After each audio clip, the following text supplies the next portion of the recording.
আমন ধান রোপণের শুরুতেই নওগাঁয় সারের তীব্র সংকট।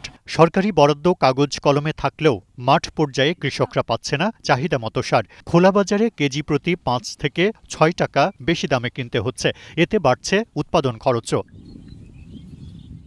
সরকার নির্ধারিত প্রতি বস্তায় এমওপি সারের দাম ১,০০০ টাকা, ডিএপি ১,০৫০ টাকা ও টিএসপি সারের দাম ১,৩৫০ টাকা। তবে বিভিন্ন হাট বাজারে ডিলার বা খুচরা দোকানে এই দামেও মিলছে না সার। বাজারে কৃত্রিম ঘাটতি তৈরি করে দাম বাড়ানোর অভিযোগ কৃষকদের।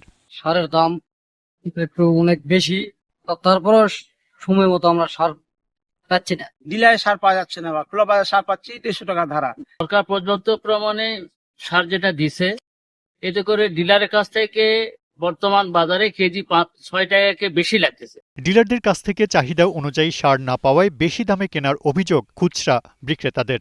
ডিলারের কাছে গেলে ২ বস্তা ৩ বস্তা করে সার দিচ্ছে, তো ওটা নিয়ে আসে তো আমাদের কৃষক বাঁচানো যাবে না। ডিলাররা বলছেন, সরকারি বরাদ্দ ও নিয়ম মেনে কৃষি কর্মকর্তাদের উপস্থিতিতে সার বিতরণ করা হচ্ছে। আমার যেটা বরাদ্দ হচ্ছে সেটা উপসহকারী উপস্থিত থাকে, লাইন ধরে মনে করেন সারগুলো আমরা জনসাধারণের মধ্যে দিচ্ছি। এদিকে জেলা কৃষি সম্প্রসারণ অধিদপ্তরের কর্মকর্তা জানান, যথাযথ নিয়ম মেনেই কৃষকদের মাঝে সার বিতরণ করা হচ্ছে।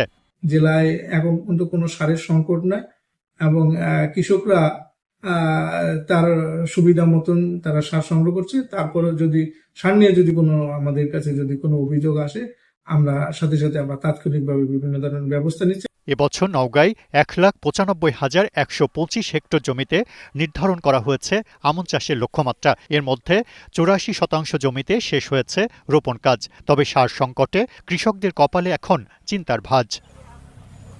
Global television news desk.